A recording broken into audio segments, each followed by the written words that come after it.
Good. Yeah, that's nice. Real nature, nice. Yeah. The Reverend here? I was actually camping. You too. I like that. Those. Yeah, that was pretty cool. Beach clubs. That's a good idea. All right. Apologize for getting started a little late here. We had a meeting right before this one, so we're going to call the meeting to order. If everyone would please rise for the Pledge of Allegiance to our flag, and then remain standing for a moment of silence as we remember those in our community that have lost a loved one. Pledge allegiance to the flag of the United States of America and to the republic for which it stands, one nation under God, indivisible, with liberty and justice for all.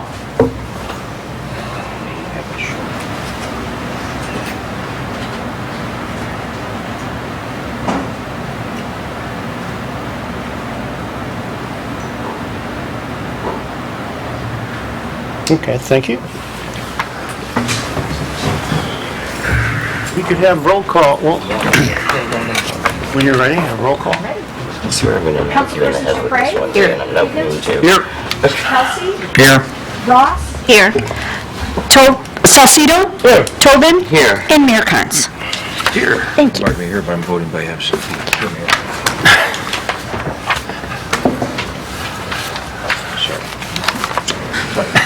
Sorry. All right. That's cool. Well, good evening, everyone. We have a big day tomorrow, as our city clerk has been telling us. Tomorrow is the primaries, right? Tomorrow's primary vote, election. Yep. The polls will be open. 7 Do you a.m. want to give instructions? Yes, please, go ahead. Polls open tomorrow morning at 7 a.m. They're open until 8 p.m. All of our regular polling locations are open. Everybody should have gotten a new voter ID card recently, so everybody should be able to look at those and see where their polling location is. Come on out to the polls. We're ready to go.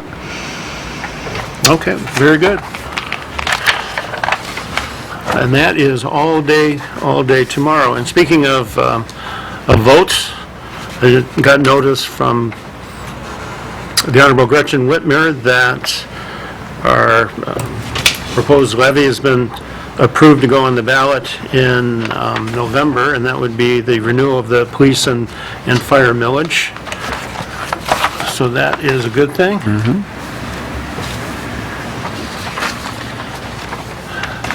Community Improvement Commission has an event coming up I think it's Sunday, no, Saturday, August 6th, and it is the garden tour or walk, as you may remember it. It's a rekindling of that.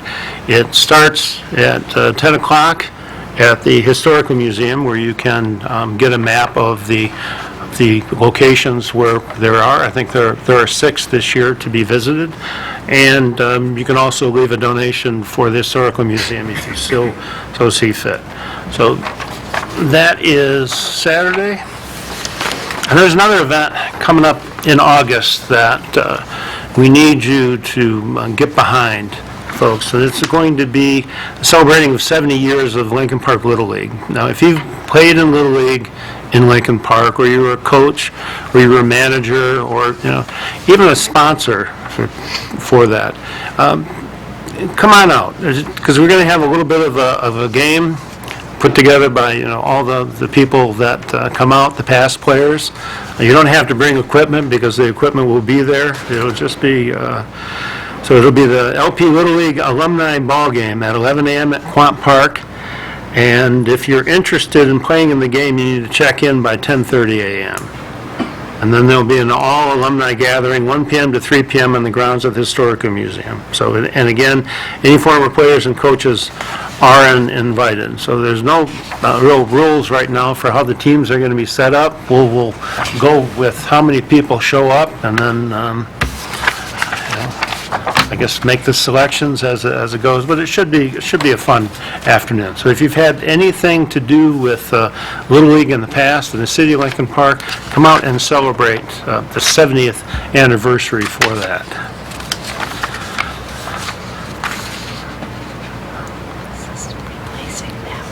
Okay. Let the magical hand come. Now, there's been another release from the Wayne County Health Department. It is not a big deal right now, but it may turn out to be a big deal. Since the county has put the information out, and I'm going to relay it to all of you folks, I think that there are only 10 cases in the state of Michigan, according to what the fire chief said a little bit earlier. Is that correct? 29 cases in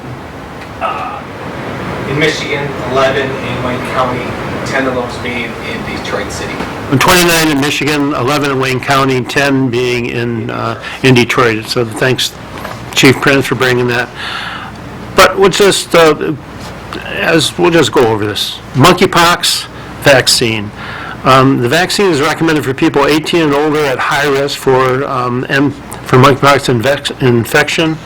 The vaccine has been approved in the U.S. for the prevention of MPV, or monkeypox, and smallpox. Experts believe that it can be an effective tool to help prevent if given within 4 days of exposure, or reduce severity of illness if given within 14 days after an exposure. Who is eligible?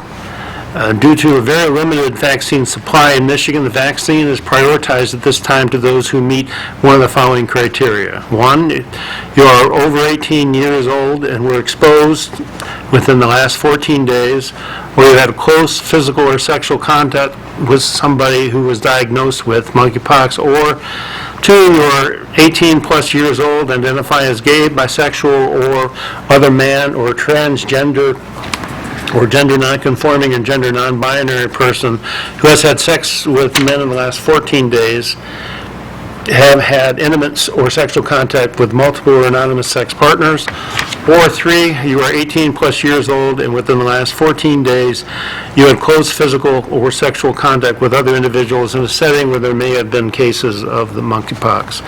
If you do not meet these criteria, you're not currently eligible for that. If you need to make an appointment, you can do so at the Wayne County. You call the Wayne County Health Department, and we'll put this number up tomorrow. It's 1-866-610-3885, Monday through Friday, 8 a.m. to 4 p.m. Again, if necessary, we want to get on that early, start preventative measures. Had a nice time this weekend over at the event that we had, which is Art in the Park. The good crowds on Friday and Saturday. I know that the vendors were happy. I know Councilwoman Marion Tobin had a lot to do with the setup. I don't hear any complaints. It was just a nice time in the park, which is what it should have been. With that, then I will jump to consent agenda, which is resolved that the following items listed on the consent agenda be approved as presented to the Mayor and City Council. 1, approved minutes, regular meeting held July 18, 2022. 2, approved minutes, study session, RE-DPS Manpower held July 18, 2022. 3, support Senior Alliance multi-year plan. 4, special event LPHS band car wash. So move. Support. Okay. Clerk, call the roll. Councilpersons Dupre? Yes. Tobin? Yes. Higgins? Yes. Kelsey? Yes. Ross? Yes. Salcido? Yes. And Mayor Carnes. Yes. This goes. All right, bear with me for a second.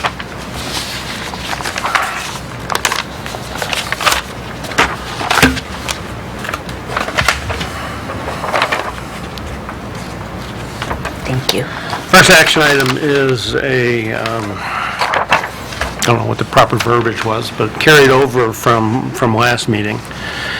And whereas the Dangerous Building and Code Appeals Board issued an order to demolish the structure located at 1574 Fort Street, said order being issued subsequent to a hearing of the facts pertaining to this matter identified as DBB number 1606, which was held on May 26, 2022, in accordance with Section 1444.04 of the Codified Ordinances of the City of Lincoln Park. And whereas the Dangerous Building and Code Appeals Board has filed a report of its findings and a copy of its order with this council and with each party having recorded interest in the subject property. And whereas the City Council has established a date of July 18, 2022, the date for a hearing to review the findings and order of said board, the owner or party of interest having given the opportunity to show cause why said the structure should not be demolished, and council having duly held such hearing. Now therefore be it resolved that said order of the Dangerous Building and Code Appeals Board to demolish and remove the structure located at 1574 Fort Street, Lincoln Park, Michigan, is hereby approved by the council of the City of Lincoln Park. And be it further resolved that the Director of Public Works is hereby directed to comply with the order of the board as approved by the council after 20 days from the date of this resolution. And be it further resolved that the Director of Public Works shall determine the date of demolition and shall notify each party of interest as required by Section 1444.10 of the Codified Ordinances. And be it further resolved that the cost of the demolition shall be assessed against the real property in which said structure is located. Such cost shall be reported to the city assessor, who shall report said lien, who shall place said lien. So moved. Support. Okay, in discussion for this, I'll stand at the mic in case you need any further direction or questions. Unless you want me to yell from behind everybody's back, Mayor. It's whatever you... well, I've been, our DDA director and EDC director, Carl Wise. Initially, it was to be referred to the DDA for conversations on that.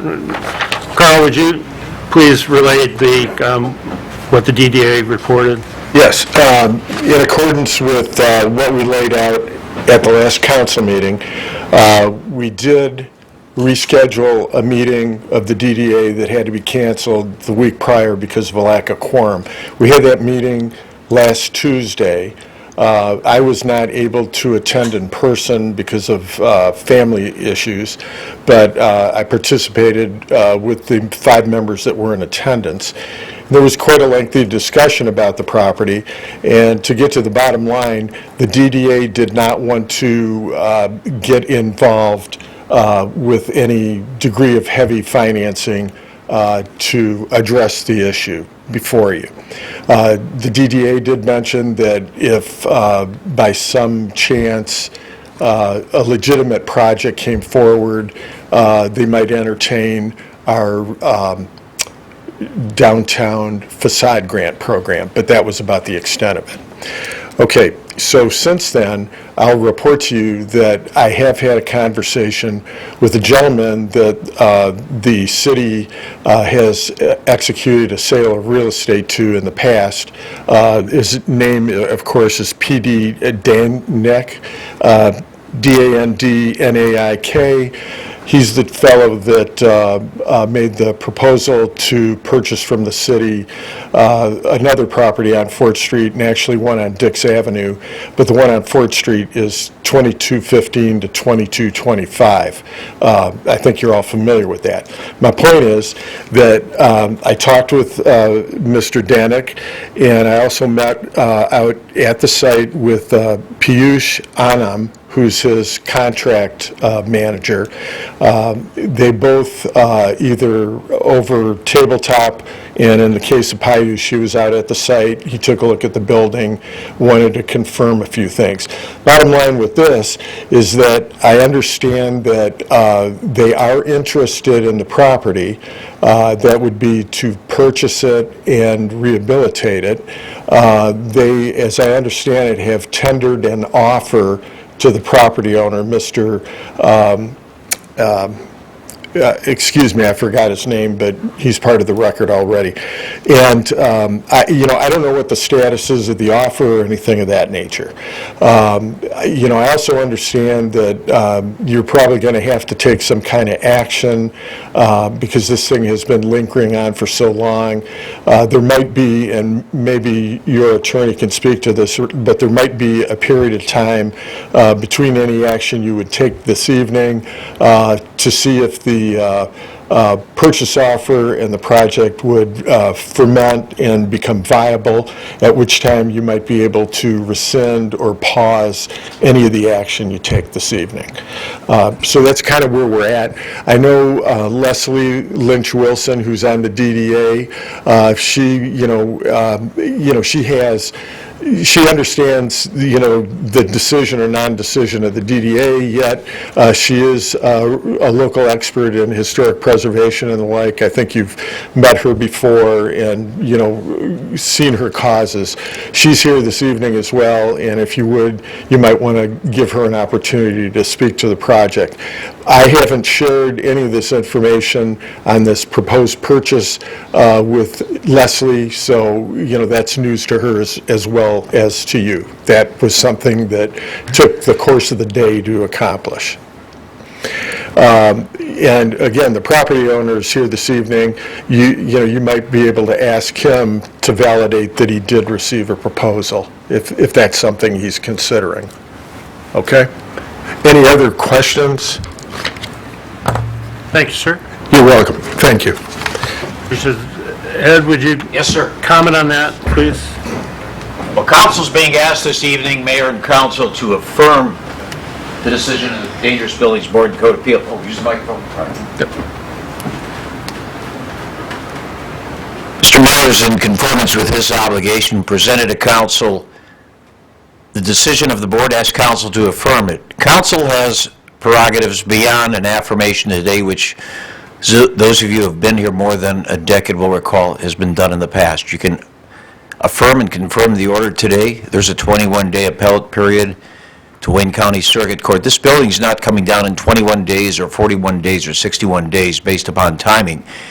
If something's underway, they've come back to council in the past and asked you to either stay or modify the order or to suspend the order if there's something there, including the requirement of a surety bond. We've gone to circuit court. They filed an appeal. The circuit court has allowed the posting of a bond and set the amount of a bond. So if it's truly an endeavor that warrants some consideration by council and the public and the other joint efforts here, preservationists and the DDA or whomever in saving the building, there's still that opportunity. But the point is you can't, in my opinion, just leave the order of the board on the table here again indefinitely. You should either affirm or reverse it, or just kick the can down the road, and that's really what happened in 2017. It happened here in 1917 too, but in 2017. So I think what Mr. Myers would like you to do is to say yes or no to what he asked you to do here today, and then you can still change that. If there's earnest effort, earnest money, and an honest attempt to correct things, you can still make that move. Okay. It's a policy decision, and that's what you as mayor and council do, is make policy here. Okay. Through the chair, Yes, sir, go ahead. can I ask Ed, could we limit it a certain amount of time for it to come back? Well, right now it's 21 days, and that's what the order is. So you issue the order, it's like any judge's decision. You're acting as a tribunal today, and they've got 21 days to appeal. I would imagine that if there were an earnest money offer and Mr. H.P. Snap came down here and asked you to hold off on the order, to withdraw the order, or to do something like that in a 21-day period, you could do that. But irrespective of that, once the order's in, you can then either petition for a stay or a modification. But there's one order in front of you today, and it's fixed, repair, demolish, 21 days. And that's what Mr. Myers is asking you to do, just to get this off of dead center. Further discussion?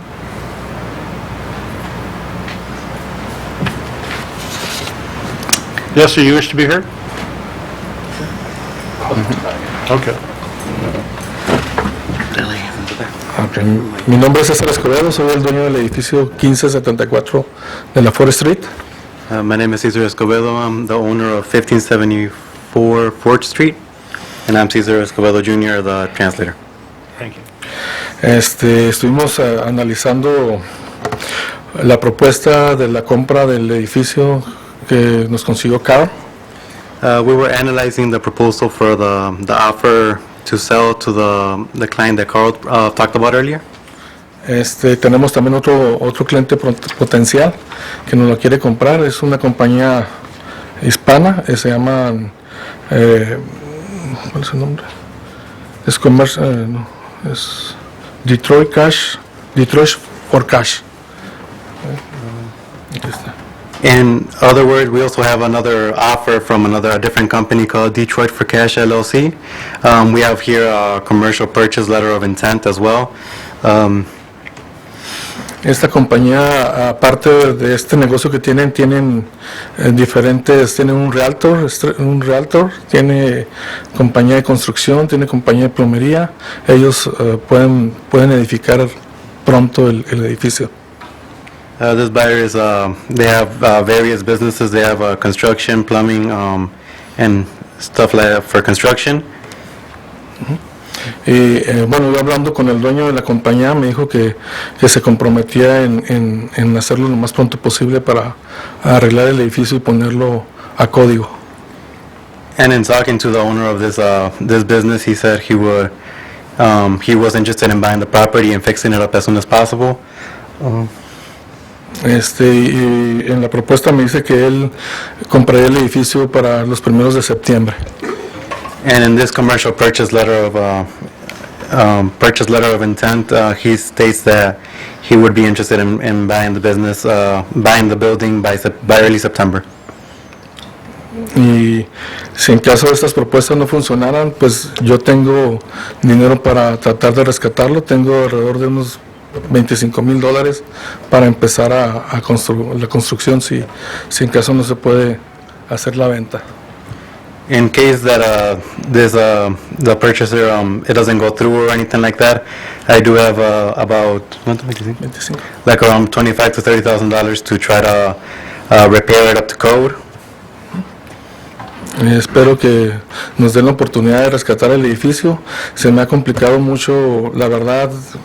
Yo nunca había tenido un edificio, no sabía cómo funciona todo aquí, entonces me confío en unas personas que realmente obraron mal y pues me puede bastante porque era una ilusión que tenía yo tener un negocio aquí.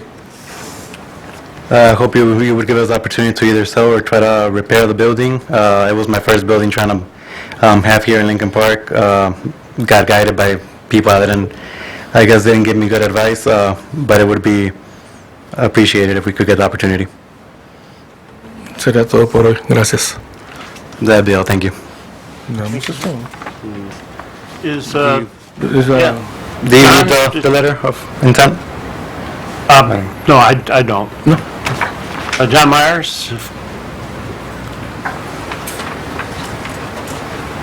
Just, you've looked over 1574. I'm interested in just what your opinion is to bring that to where it could be an operational building or to cover the violations that we're talking about. Anything it's been existing, has the ability to be rebuilt if you have enough money. But to do this project again, it would have to be completely architecturally sealed drawings of a complete layout and rebuilt because of the description even that was given to you in the last meeting by members in the EDC account. Those destructive pieces will have to be redesigned, relaid out. The layout of the bathrooms, facilities, the shower, the furnace room facilities, how that's going to be designed, entry levels, all those will have to be put back together since it's been vacated and deteriorating at such degree levels for the last 7 years. It'll need to start with a sealed set of drawings. From there, we'll be able to plan review that, and from there we'll give him a cost evaluation. He can give us a cost evaluation, what it would meet that plan review to be built out from that point of view. The building department's putting this on in front of you does have a restriction of a 6-month guideline for starting and finishing a renovation, fix, and repair to get it to a certificate of approval, and then it can be a blank building with all the essential responsible pieces of it, waiting for a client to fill it, and then it would start again with a certificate of occupancy. Okay, is there, what would be the cost of demolition? I don't know the current cost. I know the last one we took down in this city, in this district, which would have been 4 years ago, was somewhere around just short of $17,000. Okay. Thank you, sir. Further discussion, reference? Yes, ma'am, go ahead.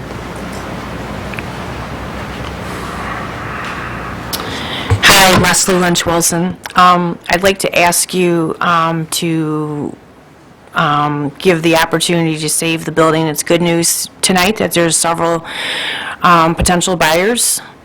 As chair of the design committee, I think it's, for the DDA, it's counterproductive to have this building demolished, because DDAs are all about, are actually charged with development, redevelopment of their downtown areas.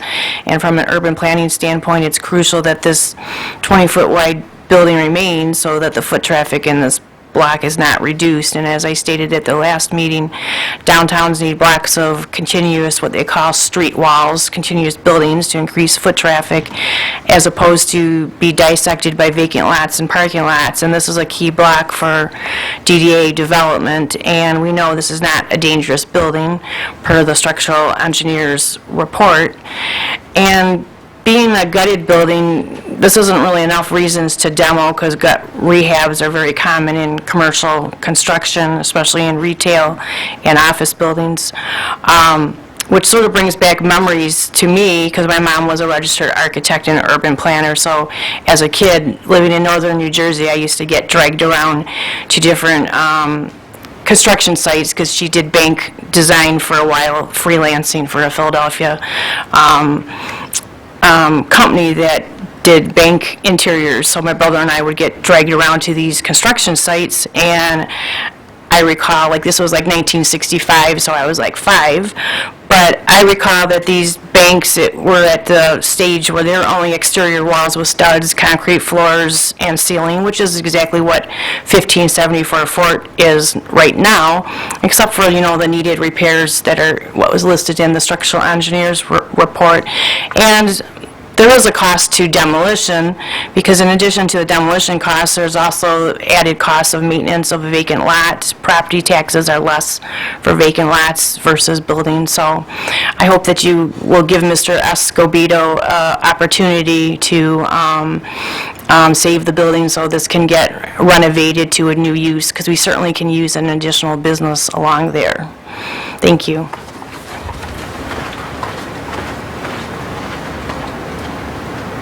Further discussion? Through the chair, if I may. Yep. And I guess address this to John, even though he's sitting down.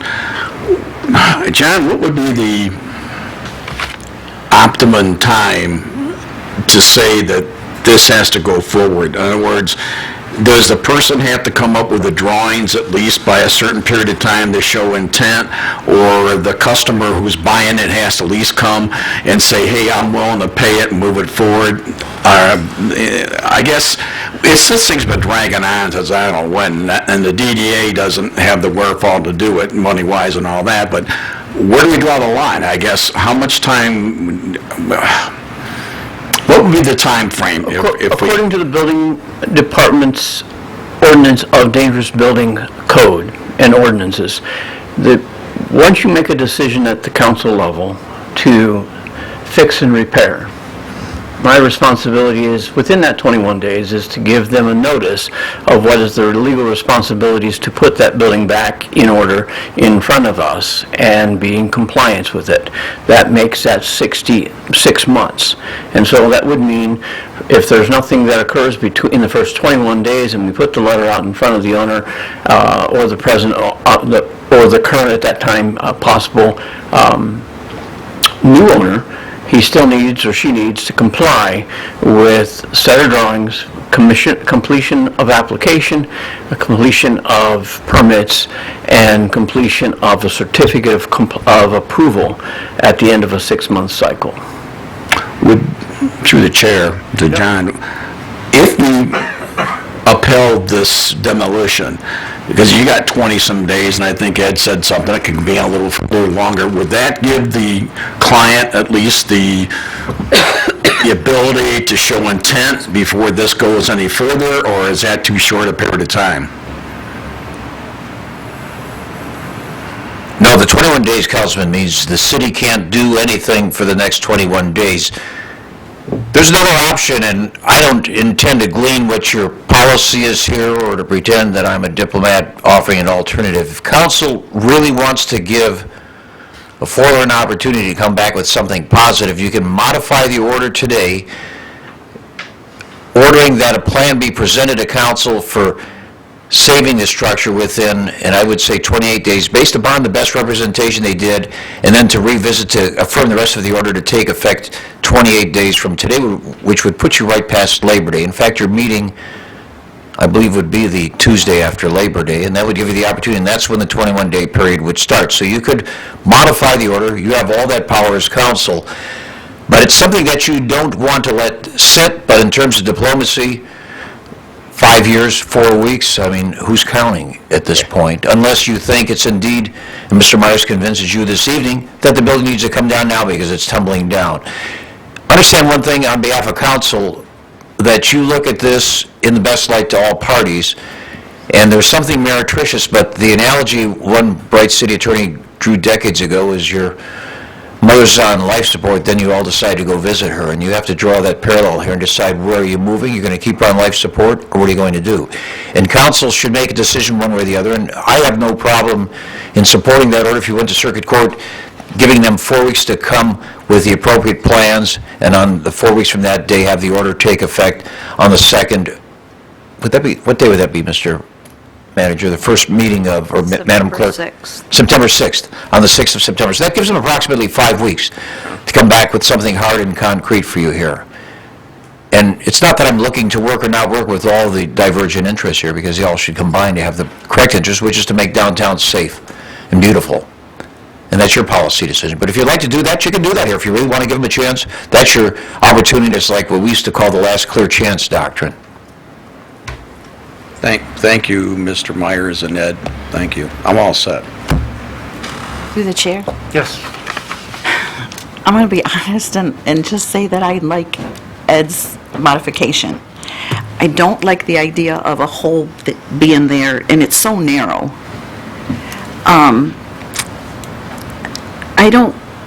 I can't help but think that if this would have come to this information of the buyers would have come before the dangerous building boards, then we may not have this resolution before us.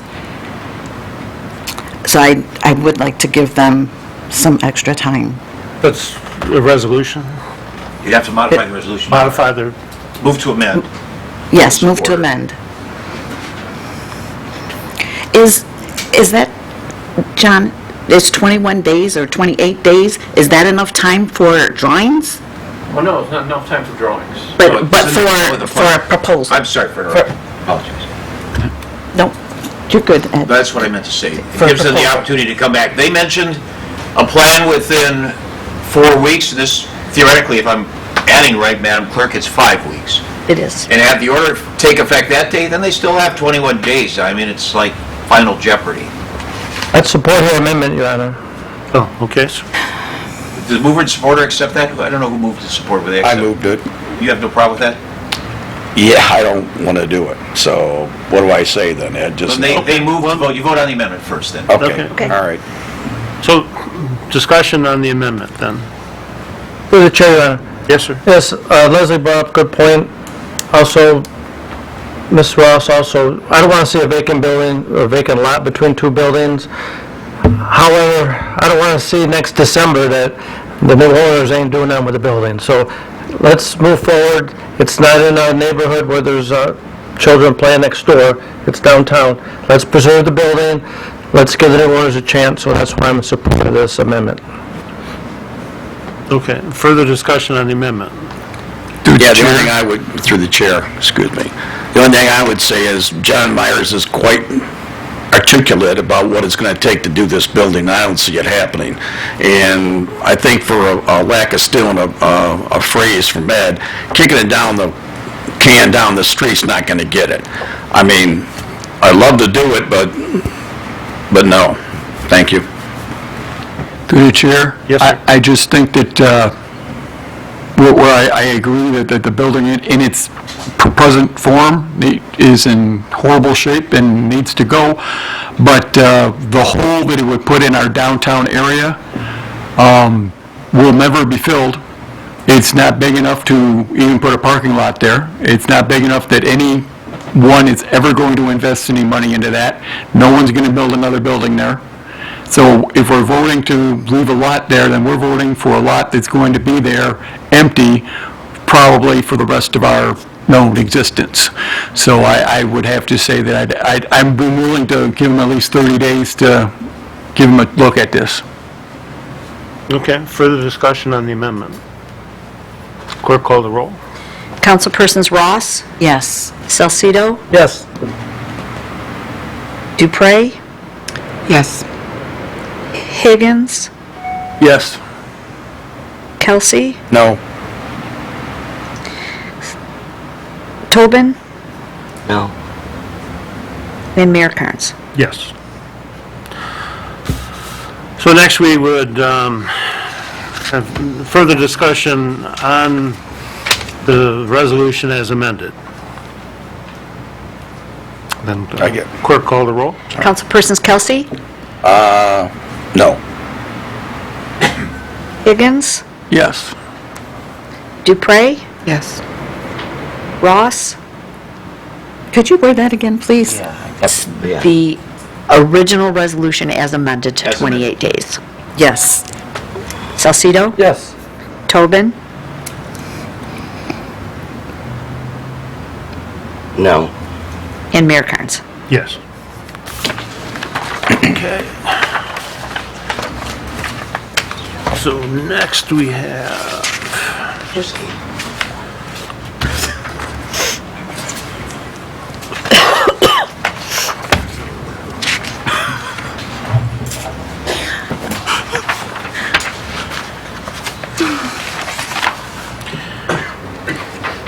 And in background from Liz Gundon, our planner of record. City of Lincoln Park wishes to rezone the property at 2121 Dix Highway to correct split zoning on the lot located on the east side of Dix Highway between Philomene Boulevard to the north and White Avenue to the south from single-family residential district, SFRD, and municipal business district, MBD, to municipal business district. The site was previously used as a sit-down restaurant, Pizza Hut, but has been vacant for some time. This property currently consists of 2 zoning districts rather than 1, and the back of the parcel is zoned residential. This likely represents an oversight during the permitting process for Pizza Hut. That is where the building sits and now is clearly hosts of commercial use. So resolve an ordinance to conditionally amend the official zoning map, Chapter 1266.02 of the City of Lincoln Park with respect to the rezoning of parcel ID number 45010-02-0080-003, more commonly known as 2121 Dix, be given its first and second reading. The City of Lincoln Park ordains that the zoning ordinance for the City of Lincoln Park, specifically the zoning map of the city, with respect to zoning classifications of the property known as parcel number 45-001-010-02-0080-003, commonly known as 2121 Dix, shall be rezoned from municipal business district and single-family residential district to municipal business district. So move. Support. Discussion? Clerk, call the roll. Councilpersons Higgins, Yes. Tobin, Yes. Dupre, Yes. Kelsey, Yes. Ross, Yes. Salcido, Yes. and Mayor Carnes. Yes.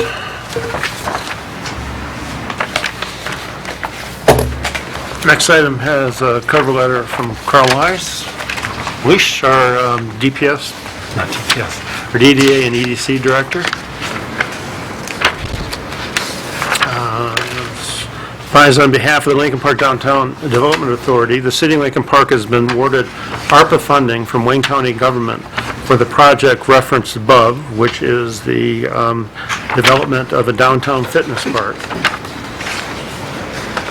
with an amount up to $124,865. This funding is crucial to filling the funding gap in the current project budget. Moreover, Wayne County officials have asked that the, if approved, be signed with due haste. So resolved that the mayor and city council hereby accept an award of American Rescue Plan Act of 2021 from the Carter County of Wayne, Michigan, in the amount not to exceed $124,865 to fund the development of the downtown fitness park and to be implemented by the Lincoln Park Downtown Development Authority. They further resolve that the mayor and city clerk be authorized to sign the contract entitled Subsistient Agreement between the Charter County of Wayne and the City of Lincoln Park for the development of downtown fitness park and all pertinent contract documents related hereto. So move. Support. Discussion? I have a question. Is this funding, is this the only funding needed to get this off, to get this going? I mean, are we using any other funds besides this money? Well, there are, Carl, if you can talk, there's at least 2 other grants that I'm aware of. Thank you. The short answer is yes, this fills the financial gap. But as the mayor mentioned, there were 2 awards that council didn't have to take action on, $30,000 through the National Fitness Campaign, and then another $20,000 through another financial organization, or excuse me, health and fitness organization that contributed. The DDA has already made a first payment on the equipment package. That was about $56,000 and change, so some of the DDA funds were used. This will fill the gap. This means that we do not need to go through an amendment process specifically for the outdoor fitness court using any CARES Act funding. So, so that kind of clears the deck on that. By the way, as an aside, I've been working with Joan Krieg, and we've had some conversations with a consulting firm, what do you call it? I'm sorry, I'm going blank. A firm that develops geographic information systems, and they've accumulated a package of existing data sources and other data that they collected, and they put it all into one program, and it, in my estimation, has enough information to appropriately address the methodology that you would want to follow to figure out what the digital divide means here in Lincoln Park. It would have information that's available through federal sources on hardware and systems that are available. It would also begin to dig into the reasons why lower income households may or may not have the wherewithal or not have the interest in becoming computer literate and accessing the internet. So from soup to nuts, this site and this company that we're talking with could be the answer to answering the question that you need to know before even a nickel is spent on digital divide or broadband or whatever you want to call it. So this agreement helps us accomplish all of that and take the pressure off of the CARES Act funding. Okay, and this is from Wayne County, this isn't Lincoln Park money, correct? Okay, that's it. Yeah. And what would be, if this is accepted, what would be your timeline for completion? Okay. I have to purchase the property. There's a bunch of federal regulations that you have to follow when you start buying sites. That's probably going to take 30 days to accomplish. I've had conversations, of course, with through the DDA to a contractor who generously indicated that he might be able to help. If we can get that done, meeting all the federal design guidelines and so forth, I'm figuring that'll get in the ground in about another 30 days, and the equipment package then would be installed shortly thereafter. I'm having meetings with the NFC people on a weekly basis now. They're asking the same questions. They're very understanding of the financial issue, and they're pleased. They heard about this grant, and they're very excited that we can start to make some tracks in the ground for this project. So just the short answer is, I think we'll have something installed and in the ground probably at the beginning of October. Any further discussion?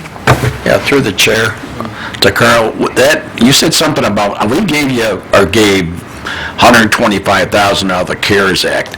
I think you explained that, but could you enlighten me more? Yeah, okay. That was an allocation to help create outdoor scenes in front of or to the side of existing businesses that want to have some outdoor dining or kibitzing, letting people outside to drink drinks, and I'm talking about beverages, right, not alcohol. So that, we haven't put that program together. My lungs aren't deep enough to carry that much oxygen, but that's something that we'll be doing very shortly. Also, I wanted to point out that part of the question with the Fort Street right-of-way, and that's where we're talking about using these funds, has to do with having our conceptual plans finished for the Fort Street corridor and the Southfield Road corridor, which the consultants are writing right now. In fact, I just got an email today that indicates that there's a draft of both reports for me to look at. That's important because when we go to MDOT to talk to them about assisting businesses to install these outdoor venues, they're going to want to know where the heck is Fort Street headed. So, there's a lot of moving parts, but the cogs are starting to mesh, and it's all good. Okay, thank you. You're welcome. Further discussion? Clerk call the roll, please. Councilpersons Higgins? Yes. Ross? Yes. Dupre? Yes. Kelsey? Yes. Salcido? Yes. Tobin? Yes. And Mayor Carnes. Next item has a cover letter from our city manager, and subject being approval to purchase tax reverted properties. In background, when the county forecloses on a property due to delinquent taxes, it must offer the city in which the property resides the opportunity of first right of refusal. This year, the county foreclosed on a total of 15 properties. Of the 15 properties, 2 currently have orders of demolition and will be thus as packaged as blighted properties, and the city will gain possession of them outside of the first right of refusal program. 6 of the other properties are vacant lots. The city is recommending exercising our first right of refusal for the remaining 7 properties. It is the staff's intention to bundle 5 of the 7 properties, all residential, to be sold to a developer who will renovate and then sell them to be owner-occupied. The DDD Executive Director has expressed interest in the property located within the DDA District, 1422 Southfield Road. Finally, the CDBG program expressed interest in renovating one of the residential properties using CDBG funds. So the resolution, it resolves that the mayor and council approve the purchase of the below-listed right of first refusal properties from Wayne County for a total cost of $121,310.40. 4037 Irene, 4064 Coolidge, 4190 Coolidge, 1414 Mill, 2981 Ferris, 1453 Buckingham, and 1422 Southfield. Be it further resolved that funds for the purchase are to come from account number 101-923-975. I'll move. Support. Discussion? Quick question, Your Honor. James, what's the potential profit for the city if everything goes into place? Out of curiosity. We're really not supposed to make a profit on the program. The program, yeah, we're supposed to just get our purchase price and costs refunded So to us. breaking even is our goal. Yes. Thank you. Through the chair. Yes, ma'am. What is the reasoning behind selling the 5 properties as a bundle as adverse to selling them to different people? It forces the developer to buy all of them and not cherry pick only the good ones. So if one of them is in much rougher shape than the rest, if we're individually selling them, we might get stuck with the one that's in the worst shape. Thank you. Okay, further discussion? Yeah, through the chair. I see that the DDA is interested in 1422 Southfield. Are they going to buy it? Are they going to reimburse it for the city, or how does that work? I know about the other properties because they're going to be, we've done that before and had them. Yeah, they had been, our discussion was that we would turn the property over to the DDA. Why would we do that? Because we would lose it, right? What do you mean? Well, what is the 1422? Is it a building, vacant land, or? It is a building. Oh, okay. Well, that's what I'm kind of figuring out. What we're doing is we're buying a building for the DDA, or not buying it. We're spending $1 for the DDA, am I correct? The DDA will eventually purchase it. Okay, well, that's what I was asking, yeah, which way I was going. Okay. All right, thank you. Further discussion? Through the chair, Yes, sir. I'm assuming all these lots are all buildable lots, have all been double-checked? Yeah, they are buildable. Only one of those residential lots that we're recommending doesn't currently have a building on it, but it is buildable. Okay. Okay, further discussion? Clerk, call the roll. Councilpersons Ross? Yes. Dupre? Yes. Higgins? Yes. Kelsey? Yes. Salcido? Excuse me. Tobin? Yes. And Mayor Carnes. Yes.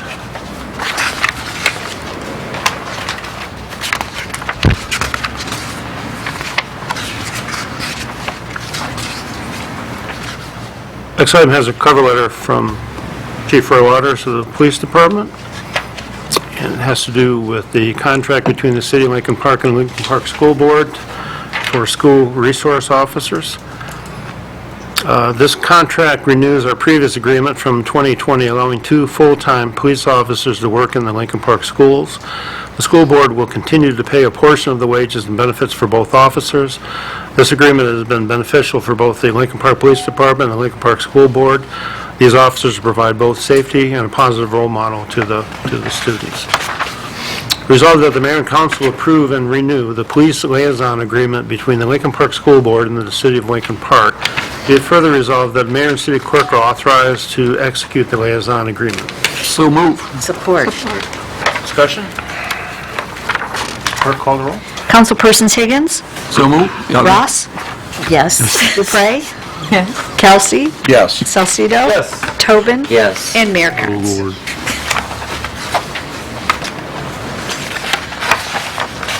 Next item has a cover letter from Michael Prince, our fire chief, and approval to send to auction the vehicle. The 1997 Southfield fire truck is an old unused piece of fire apparatus, has no further use to the fire department. It is currently being stored at the DPS yard with insurance. The auction house of Ritchie Brothers in Carlton would like to list to sell.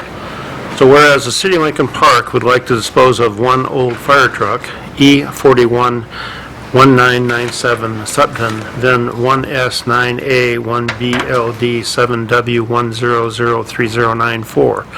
Be resolved, the mayor and council declare this used fire truck to be surplus equipment and hereby direct the fire chief to enter it in the next available heavy equipment auction at Ritchie Brothers Auctioneers, 10101 Telegraph Road, Carlton, Michigan. Proceeds from the sale shall be placed in account number 661-932-64900, in parentheses, sale of used equipment, out of parentheses. So moved. Support. Discussion? Clerk call the roll. Councilpersons Dupre? Yes. Tobin? Yes. Higgins? Yes. Kelsey? Yes. Ross? Yes. Salcido? Yes. And Mayor Carnes. Yes. All right. Next item has a cover letter from John Kazua, DPS Director. Hennessy Engineers Incorporated, on behalf of the City of Lincoln Park DPS, solicited bids for the 2022 sewer pipe lining program, and on July 5, 2022, City awarded this contract to Inliner Solutions LLC. Now, the city must award the construction inspection and construction administration for oversight of this work. In order to make the SRF eligible, we must award this prior to the SRF loan closure date in August 2022.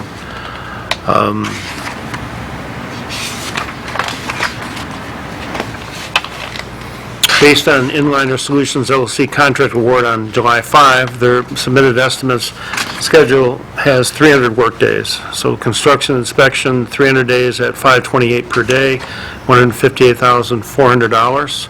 Construction administration, 2% at $48,388 for a total of $206,788. So be it resolved that the Marion City Council authorize Hennessy Engineers Incorporated to perform construction inspection and construction administration for the 2022 sanitary sewer pipelining program at a cost not to exceed $206,788. Funds that come from the City of Lincoln Park Clean Water State Revolving Fund, SRF, account number 592-527-821000. Move. Support. Okay, discussion? Clerk call the roll. Councilpersons Ross? Yes. Higgins? Yes. Dupre? Yes. Kelsey? Yes. Salcido? Yes. Tobin? Yes. And Mayor Carnes. Yes.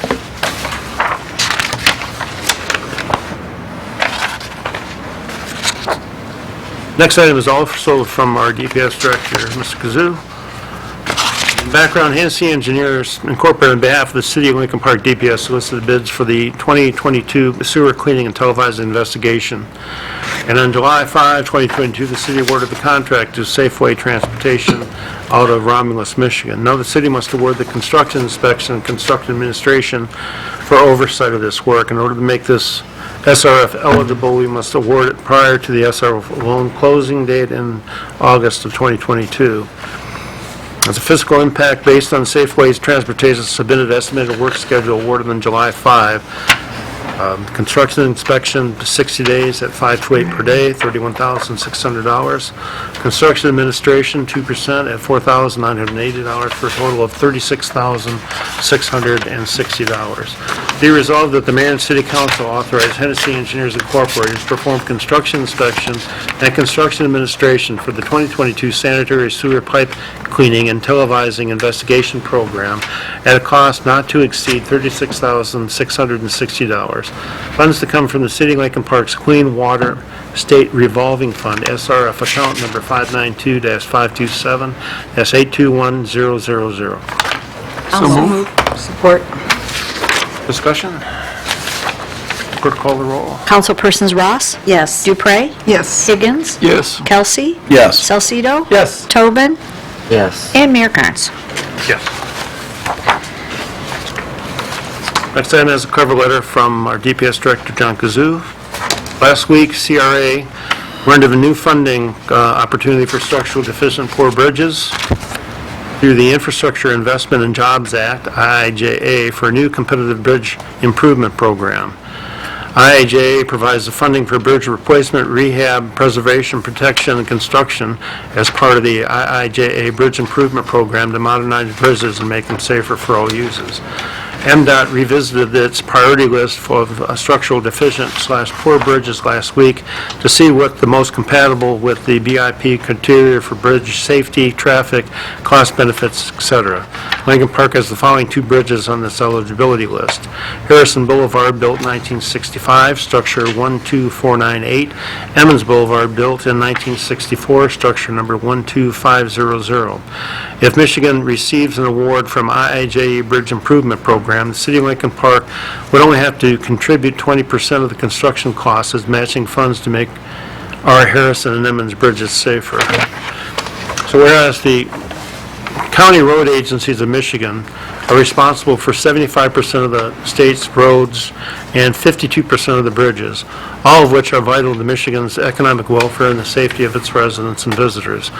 Whereas 59% of over 3,300 bridges under the county road agency control are in less than good condition.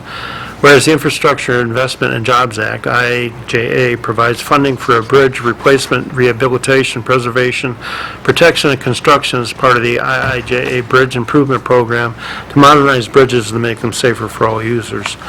Now, therefore, be it resolved, the City of Lincoln Park hereby pledges to provide 20% of the construction cost as matching funds for number 12498 Harrison Street over the south branch of the Ecorse River and number 12500 Emmons Street over the south branch of the Ecorse River if Michigan receives an award from the IIJA Bridge Improvement Program Fund. They further resolve that the preliminary engineering costs and construction engineering costs will not be assessed against the county. So moved. Support. Discussion? Through the chair. Yes, sir. Says we're going to give 20% of the construction, but wouldn't Wyandotte also have to come up with some of that money?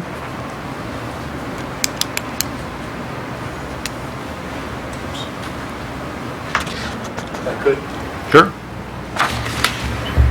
If the city is in receipt of this grant, yes, they would pay their share. So they would pay 10% of that construction cost, which would be splitting what our cost would be. Thank you. Is there any, John, any estimation on what this cost would be, the 20%? Not at this point in time. Previously, we've estimated at approximately $1.3 million each. So $250,000 each, is that what we'd be looking at? Mathematically, yes, sir. And then, Mr. Kazan, is that something that we would be able to afford? We'd have to pull from other projects based on current funding, because I don't believe this was part of the original budget. No, it is not. If I could, The could I bridge get is, hold on, the bridge on Emmons, I know, has been spoken about to be in not a good situation. I know that the Harrison Bridge is also in need of repair, but go ahead. If I could expand a little bit. Approximately 3 years ago, the state of Michigan was looking at bundling bridges together. They were going to try this process. They've done one bridge bundling package with 6 bridges, and so far they've used that as a pilot program, and I think that it's worked very well. It's been a cost savings for the communities, or I should say the counties. The other part is right now, there's been federal money that has opened up for bridge bundling again. The state does not have that grant money. We've been asked to be part of this because of the condition of our bridge. There's approximately 183 bridges in this package, so this is not a done deal. What this is they're trying to package this to provide it to the state of Michigan, or excuse me, to the federal government by August 3rd. And they wanted to know if Lincoln Park still wanted to be part of the process. Now, we have also gone forward and applied for critical bridge funding through the state of Michigan. Those will not be determined or announced until approximately September of this year. And the one we just talked about is not a done deal. This is something that the state is trying to apply for. So what, to me, it boiled down to is right now, if we get something through the state of Michigan in September, we would have to pay the construction costs, design costs, construction administration costs, plus 5%. In this particular case, the design engineering and the construction engineering would be inclusive in this grant, and the state of Michigan will determine through probably I don't know if it's going to be a lottery design process or if it's going to be an FOP type process, but get one firm that will design 183 bridges and then build them and have oversight. So basically, it was 20% of that construction cost or 5% plus construction or design costs and construction administration. And it would probably be a little bit better if we were able to get this money through this bridge bundling process. But again, right now, this does not cost us anything. We still have the bridge grants with the state of Michigan. But I think if we were able to be part of this bundling package, we don't know when it's going to come down, if it comes down. But we still have the other fishing line in the water. Okay, further discussion? Clerk, call the roll. Councilpersons Tobin, Yes. Ross? Yes. Dupre? Yes. Higgins? Yes. Kelsey? Yes. Salcido? Yes. And Mayor Carnes. Yes.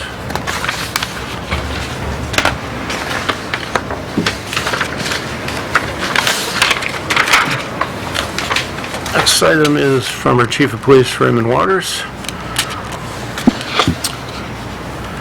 The Lincoln Park Police Department is requesting the council waive the bid process and grant the police department permission to purchase a new 2023 Ford Explorer from Signature Ford. And why? The police department needs to replace Unit 410. This is a 2015 Dodge Charger that is getting high in mileage and beginning to need frequent repairs. Signature Ford has provided the police department with a state bid quote of $46,809. And, okay. Whereas the Lincoln Park Police Department is requesting to purchase a 2023 Ford Explorer, be it resolved that the Mayor and Council authorize the Police Department to waive the bidding process and purchase a 2023 Ford Explorer for a total cost of $46,809 from Signature Ford, a qualifying state bid pricing dealership. Be it further resolved, funds from the purchase of the 2023 Ford Explorer to come from the Police Department's forfeiture capital account number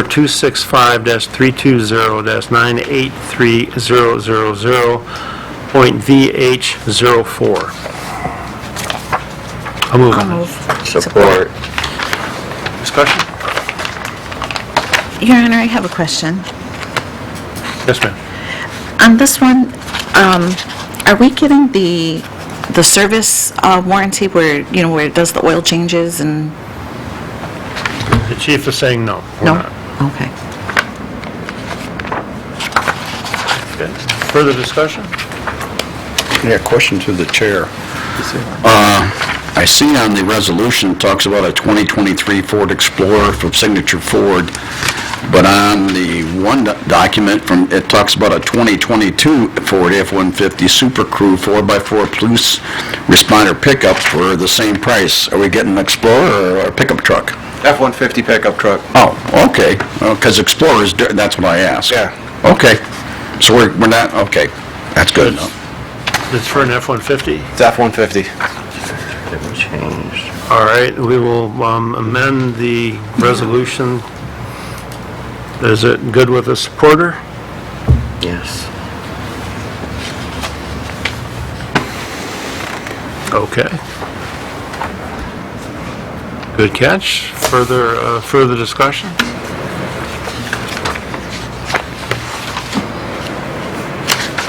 Clerk, call the roll. Mayor Carnes? Yes. Councilpersons Tobin, Yes. Dupre, Yes. Yes. Higgins, Yes. Kelsey, Yes. Ross, Yes. and Salcido. Yes. All right. We move to accounts and claims payable. The Blue Care Network and the Blue Cross Blue Shield has been paid ahead, check released for due date. The resolve that the accounts and claims payable for those items greater than $25,000 be approved as follows. Blue Care Network, August 2022 retiree med event plan, $36,865.15. Blue Cross Blue Shield, August 22 retiree med event plans, Retirees and actives, $161,674.10. DURA, May 2022 sewage user fees. July 2022 excess flow charges, $270,016.54. GLWA, May 2022 billing for water. Less Highland Park debt, $208,366.85. Hennessy Engineers Incorporated, General Consulting, Retention Basin, Water Loss Leak Study, North Shore Sewer Repair, Everstream Metro Act, Dog Shelter Addition, City Hall HVAC, Lafayette Water Main, Concrete Sectioning, Emmons and Lincoln Pump Section, Road and Water Main Replacement Program, Asphalt Resurfacing Project, Utility Repair Program, $92,796.66. City Riverview, June 2022 Dumping Services, $32,096.07. Santander Bank, first lease payment for 2 street sweepers, $92,445.77. I'll move. Go ahead. I'll move. Support. Okay. Discussion? Clerk call the roll. Councilpersons Ross? Yes. Salcido? Yes. Dupre? Yes. Higgins? Yes. Kelsey? Yes. Tobin? Yes. And Mayor Carnes. Now time for our city manager's report. Mr. Krazan. Yes, thank you, Mayor. Good evening, everybody. In the interest of tonight being the night before an election, and I'm not gonna, I don't have a whole long list here for everybody tonight, but do have some good news to report. I received word from the TPOAM field business agent that they did ratify a TA, so I will get you guys copies of that probably tomorrow, and then we'll have it on the next agenda, so that's good to get that one done. So we now only have one currently expired contract, and that's with fire, and we do have a mediation session this week, so hopefully we make some headway there. Other than that, you know, my traditional first meeting of the month, Anniversaries, we do have three of the landmark anniversaries, 2 of which are in DPS, with Tony Sorrento hitting his 5-year mark, and he's not here anymore, but he was here earlier. Mark Hungerford also hit his 5-year this month. And then this month will be Ashley McKincheck in my office, her 1-year anniversary of being full-time. So those 3. So congratulations to them. And we do have a ton of other anniversaries, but not on the 1, 5, 10, 15 kind of thing. But congratulations to everybody. Absolutely. So with that, I'm happy to answer any questions anybody might have. At the DPS meeting earlier, there was talk of a contractor to do repair work at the DPS. Is that? Well, are you talking right now about in the motor pool? Yeah, in the motor pool. Yeah. We've often had to work with outside contractors for some of the different equipment. Over the last couple of years, we've worked a lot with Freza, specifically on things like the street sweepers, due to the specialty nature of them. So we've had an ongoing relationship with them, and they've been very helpful during this current trying time with our mechanic being injured. What type of work are they doing? I believe they're doing some of the routine maintenance, are they not, John?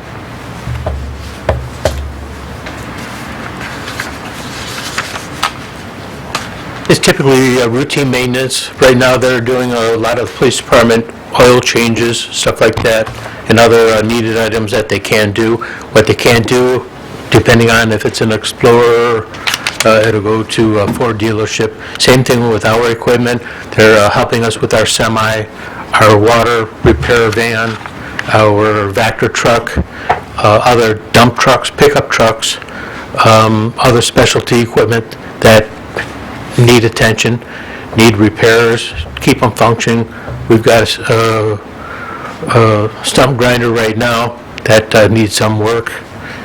So it's quite a few items. Any other questions? Yeah, how much do we pay them on a monthly basis? Monthly basis, I don't have that yet, but it depends on what services we have for them. But basically what it boils down to right now, we're paying them, it used to be $155 an hour for their, let's call it wrench work. Right now it's $135 an hour. And all we have to do is provide them 48 hours advance notice, and they'll bring a mechanic in. Okay, so are oil changes at a competitive rate, or are we having to pay for like $140 for the oil change for the? No, we're bringing those in-house because what they do is more than what the coroner oil changes have done. We did meet with police chief, fire chief, and the police chief, plus with some of my own experience, we've had problems, including the Lincoln Park Department, where they've taken them to the neighborhood oil change, and things that our mechanics would check, they maybe didn't check, or they didn't complete the services at hand, and it's cost significant money. And Ray, correct me if I misspeak, about not getting things done as they would have been done in our garage. So it's created equipment issues where they've had to do some major costly repairs. But the answer is yes. We're having that done by our choice of Fraser, because besides doing the oil changes and other things, they're also checking the tires, they're checking the belts, they're checking the rear end dope, the transmission, stuff like that, that is typically not done at an oil change. Okay, I would appreciate a breakdown of their charges and expenses for the work. Well, to the chair, we'd like to see that also as council, I'm sure. All right, I'm set. I'm sorry. Anybody else? Through the chair. Councilman, go ahead. I just want to update on the water leak plan. Hennessy suggested that we bring in a couple employees to do this. Have we gone anywhere with that? We're still trying to fill the currently vacant positions. We need to do that before we start adding new programs. I would suggest that in coming weeks, and maybe before September, that they get the original group together and continue the discussions on that. Find out what can be done. Through the chair. Yes, sir. You're a man. Sorry. Go ahead. So I was just wondering if, I know Carl was speaking a little bit of it earlier, but the broadband and placemaking with the ARPA money that we put with the DDA and CBDG, have you heard anything on that?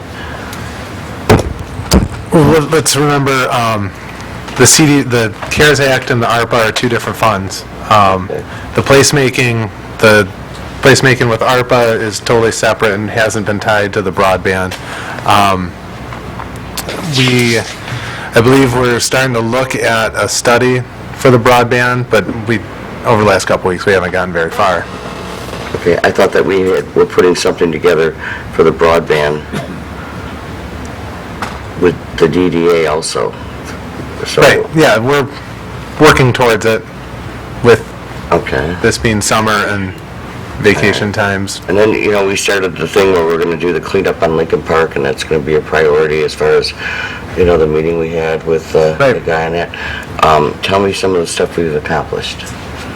Well, what I'll do is I'll prepare something. I was going to prepare an update for the entire strategic plan for, I think, the first meeting in September. Okay. And then the ARPA money, the projects and the start dates, and what kind of movements are we having on that? And what is the deadline to spend that money? We've got a number of years still before that money's got to be obligated. I think design for the pump stations are, Jim, tell me that's 90%? Yes.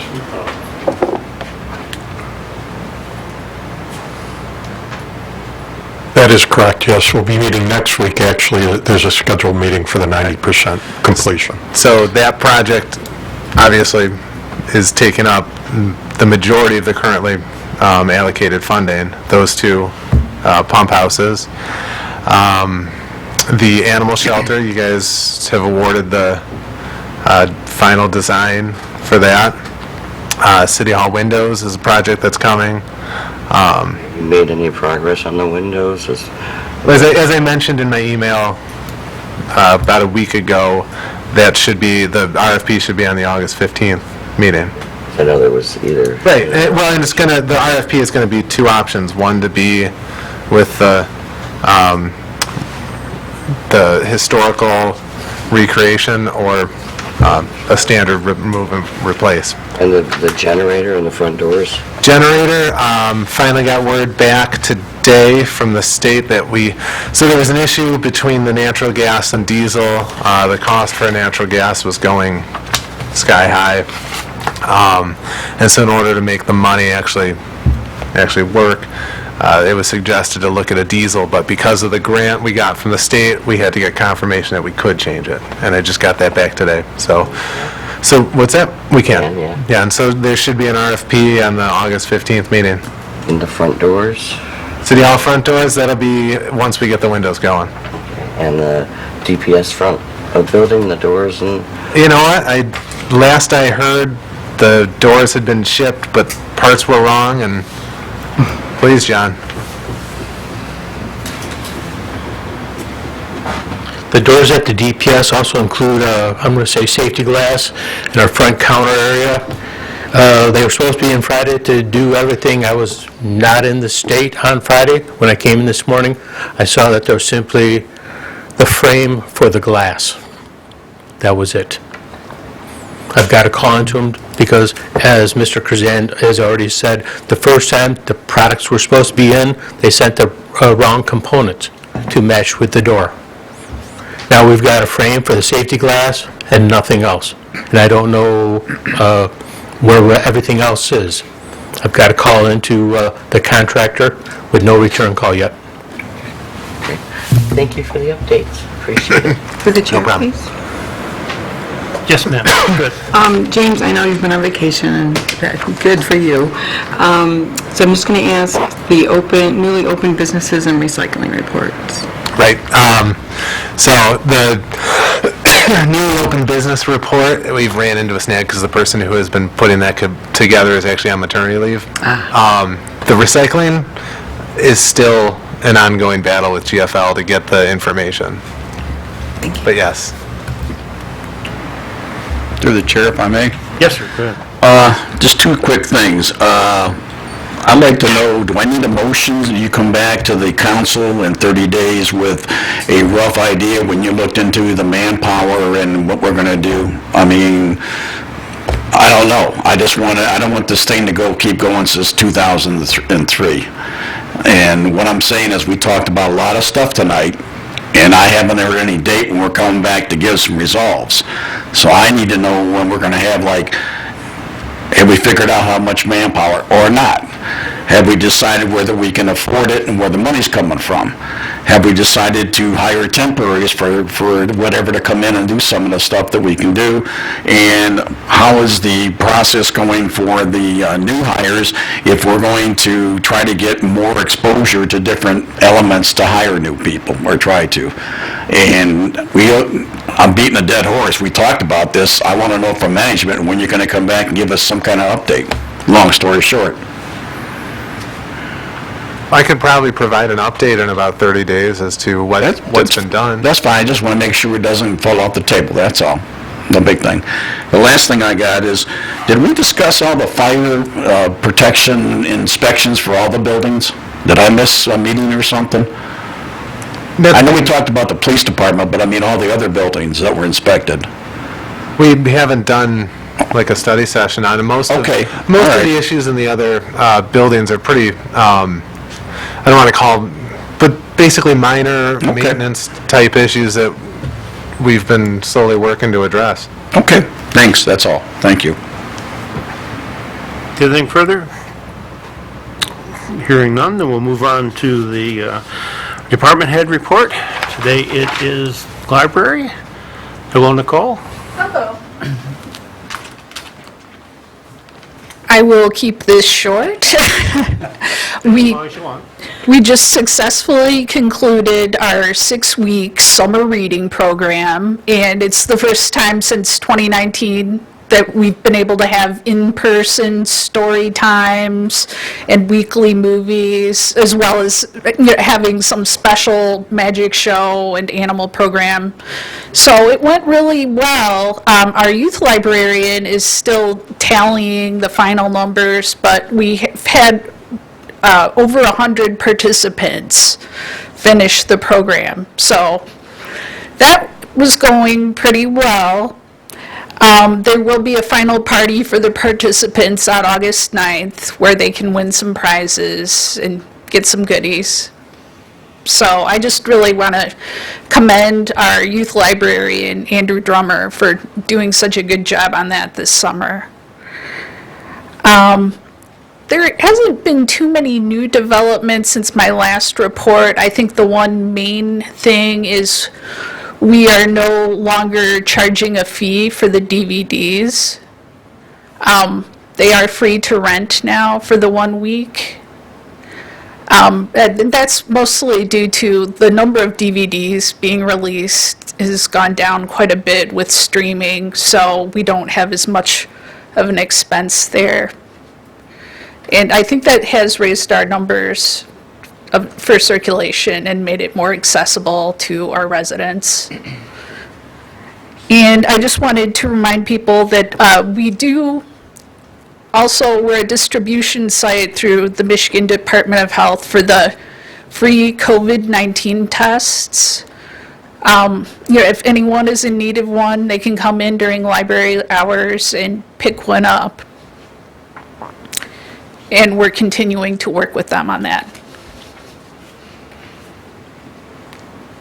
Is there any questions? Nicole, Very good. through the chair. Did you ask her if she can Yes, extend go my ahead. rental? Nicole, for the COVID test, do they have to be Lincoln Park residents? No. Okay, It's open to everyone. thank you. Okay, so what do you think you're looking to accomplish here in the next year? Do you have anything that you're working on? Really, we're in the process of finalizing our fall programming. We really just want to increase the amount of in-person programming again now that things have opened up a little bit more and drive more people into actually physically using the library. Our online numbers are great, and we're starting to see the in-person checkouts go back up again as well. Okay, thank you. Anyone else? Thank you, Nicole. Thank you. So we now have citizen communications.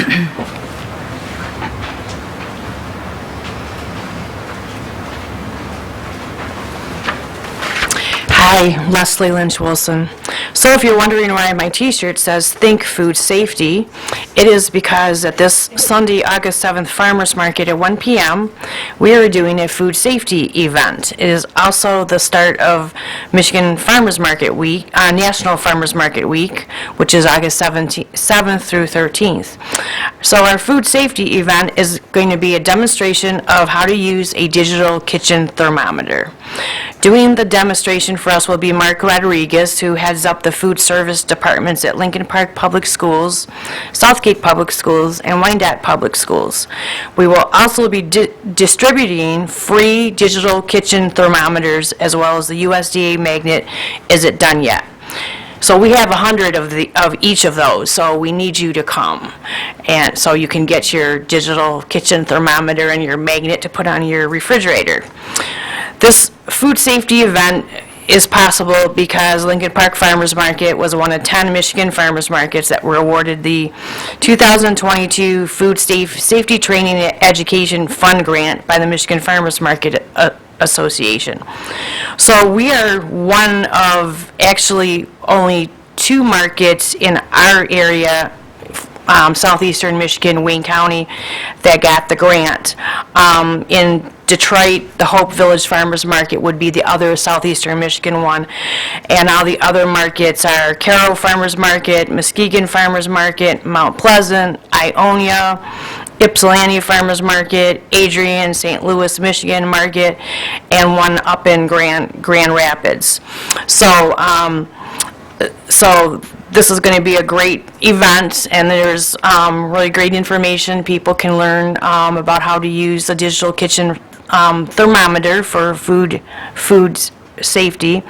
And just a reminder for people who aren't aware that the market is now in the vacant lot that we call Mellows Park, that is on the east side of 4th Street between Arlington and O'Connor, between Park Restaurant and La Sultana, every Sunday 11 a.m. to 3 p.m. Thank you.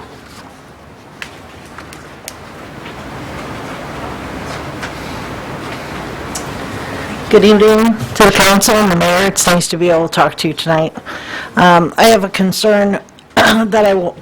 We need your name first. Oh, my name is Nancy Hewson. Sorry about that. 1984, graduate, Lincoln Park High School. Go Rails. Okay.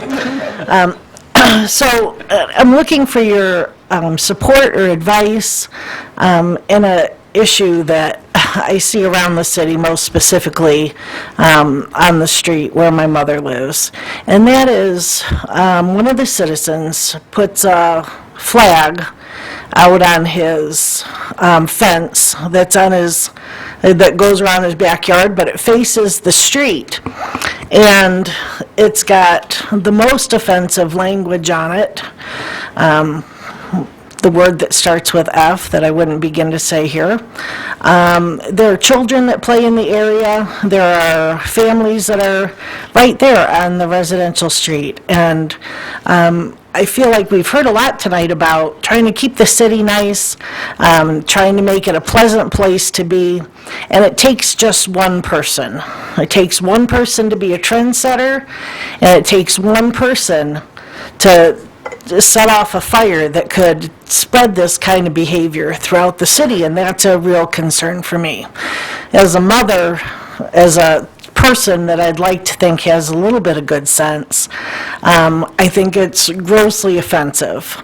As a veteran of the United States military, I'd like to add that there is a flag in the middle of that extremely offensive hanging that he has. When you started this evening, you pledged allegiance to the flag. You all have flags in front of you. The United States Flag Code, where it's not a law, but it's a guidance to how we should respect a flag, that gives us a guidance to not drop it on the floor, to not fly it in the rain, to shine a light on it when we fly it at night, and the things that we typically know are the right way to fly a flag. This flag in the middle of this hanging that the person puts out is made up to use two of the letters of that F word, and then it addresses that to our Commander-in-Chief, as in F. Biden, and then further goes on to say, and F you for voting for him. That makes that an attack against me and an extremely disrespectful way to use a flag. So I've tried, I left a message about this once on the Lincoln Park Pride line and got no response. I've called the police department. Sorry, guys, you're probably sick of hearing from me, a number of times. And so I wonder from you, I would do anything for the families that live in this city, having been affiliated with the city since I was 8 years old. That's almost 50 years, friends.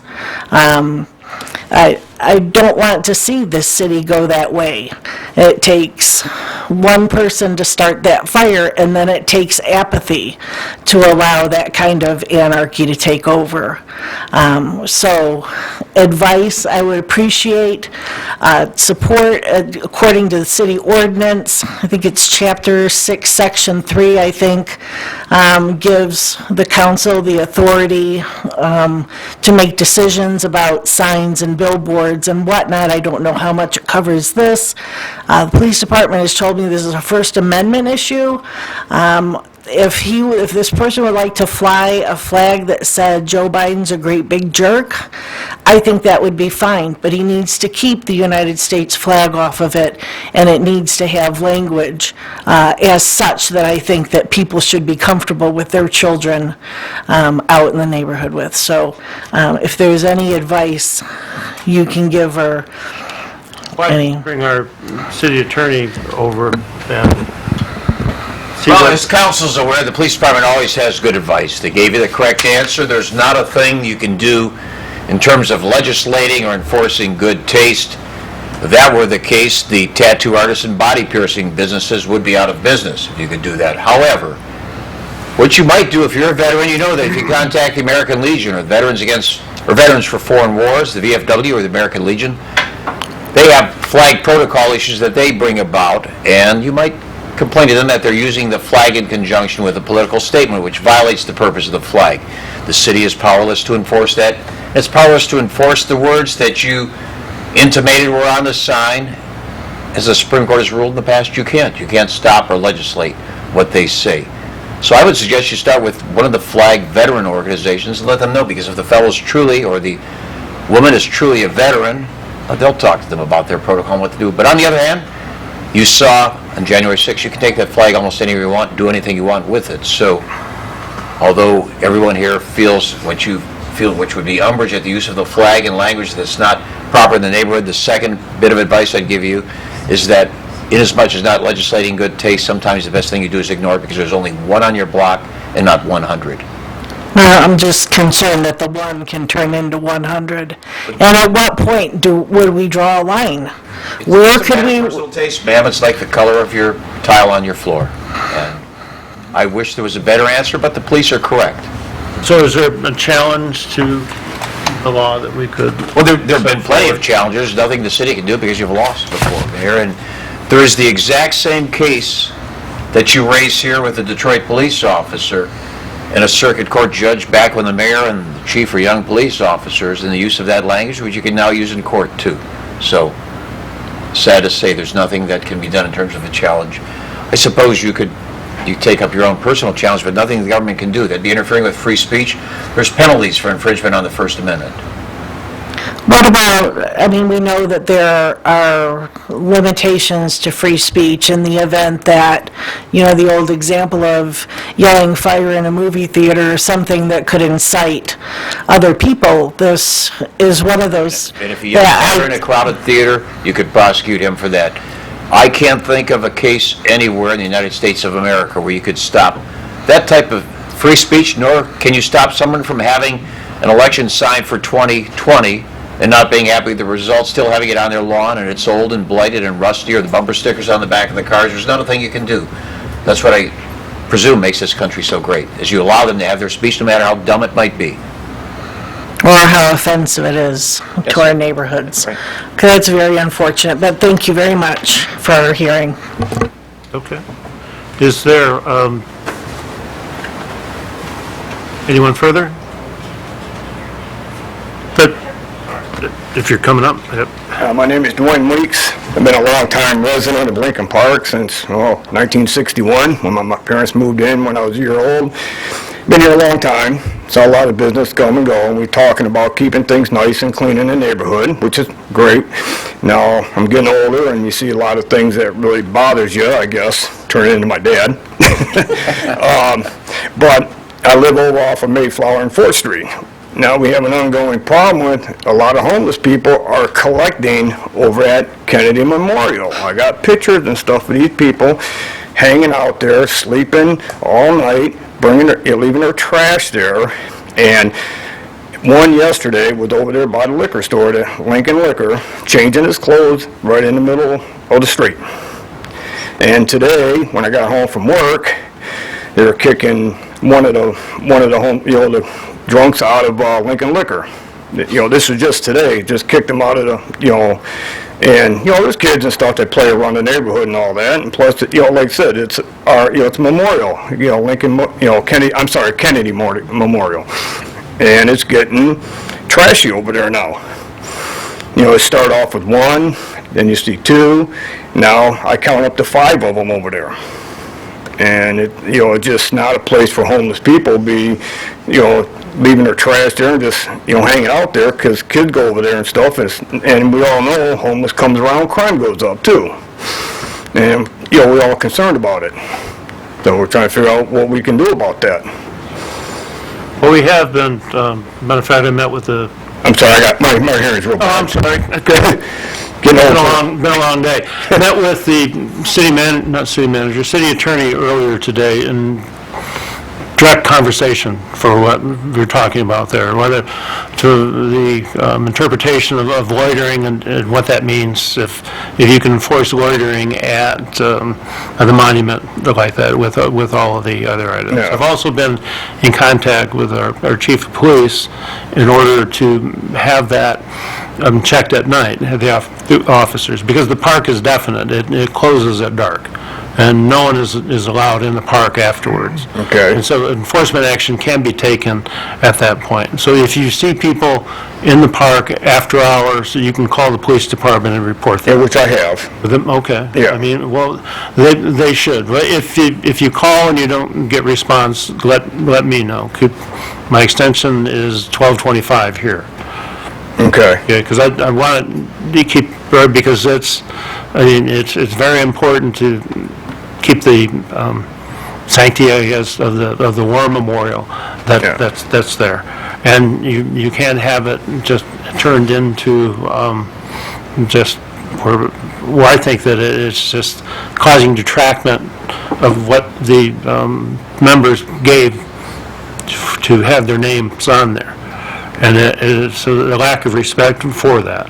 Right. I understand that the homeless have issues, they don't have places to go, so we need to work on getting that situated and then dealing with that. Yeah. But I think you are correct, there were a couple weeks ago, and then now there are more, and Yes, it's to us to figure out the best way in order to take care of that. When I come home from work, I turn right around at the light there, go, make the U-turn, and you see it every day. Then you get an idea how many are there each day. Keep going. Milk crates, garbage bags, shopping carts, and like I said, now it's going over to the, they'll throw stuff at the, ExxonMobil there, they put their dirty clothes and stuff, but, just hide it out there by the dumpster. It's not in the dumpster, they're hiding it over there, and sometimes they stay in that dumpster area, and people go by there, back and forth to the gas station, walking there, and, it's going to be scary for some people. That's all. So, well, I appreciate it. Appreciate that, thanks for the time. Okay, sir. All right, thank you. Hello, everybody. I think I know most of the people here. I'm Darren Burns, for those that don't know me. I pastor Downriver Christian Center Church in Lincoln Park at Buckingham and Fort Street across from Leakey Shore. So I know there's been, we're working with this one tonight to make sure, and I'll be at the further council meetings. We're the church that is working with the Parks and Recs Department. We've taken on Ford Park to totally finish the rework, renovation. If you haven't had a chance, please drive by, take a look. We've made progress. We're not done. We're probably going to go as far as we can this year, but I think we'll have both ball fields done this year and the basketball court. We haven't charged the church, the city a thing, and we've been able to self-fund, get volunteers, and we've got a few other groups that I think they're going to help us do it. So I just wanted to make you aware of it. Anybody want to help us volunteer, we're ready to take you on.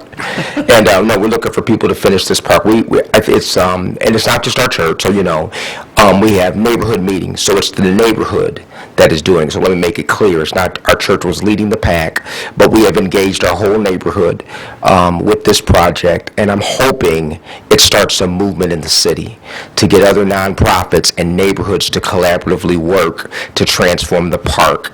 Understanding budgets are tight, you can't do it all by yourself, but if everybody chips in a little bit, we can make our parks the best in the city. So just wanted to share with you what we're doing, and please drive by, take a look. All right, thanks. Thank you. Thank you, sir. You. Anyone else? Not seeing any, then we'll move to oral reports to the council and mayor. Council President Salcedo. Thank you, Mayor. Good evening, visitors here today in the audience. I just want to wish my best wishes to our city clerk, Carrie Kerr, her staff and volunteers on a successful primary day tomorrow, actually in less than 10 hours. And in light of that, Your Honor, that's all I have. Thanks, sir. Councilman Higgins. Not much this evening, Your Honor. I again remind everybody the Garden Walk, August 6th. Going to be some nice surprises for everybody who's at the Garden Walk. I also like to congratulate anybody and everybody who had anything to do with Art and Park. This weekend was absolutely fantabulous. The Hands of the City did immensely well there, and we did well enough there that we can afford, we are going to be at the farmers market this weekend, and I want them to know, the reason I'm saying it here is we're going to have a lot of kids' prizes there, and we're going to have fun things for the kids to be there. So when you come down for the food safety check, bring your kids with you, and let's have a good day. That's all, Your Honor. Very good. Councilwoman Tobin. I'd just like to give a big thank you to everybody that was a vendor, a crafter, an artist, the bands, the sound company. Thank you for everything to help make Art and Park a success. Especially thank you to the residents and the guests from surrounding communities that came. It was a fabulous event. It was a fabulous weekend. And I thank everybody. It was just a lot of fun. Thursday night, Wisteria will be playing at the band shell, 7 o'clock. And other than that, that's about all I have right now. Oh, one more thing. Lincoln Park Days, August 26th, 27th, and 28th at the Community Center. Don't forget the dates. We'll be there waiting for you, ready. After a long absence, we're happy to be back. So thank you. That's it. Thank you, ma'am. Councilwoman Ross. Thank you, Your Honor. Maureen, we owe you a big thank you for Art in the Park. Thanks. So thank you. It was fantastic. I know that, Mayor, you talked about the 70-year celebration of the Little League. I just wanted to add, I got an email from our curator, and he did mention that if you're coming to play, that please, you should bring your own glove.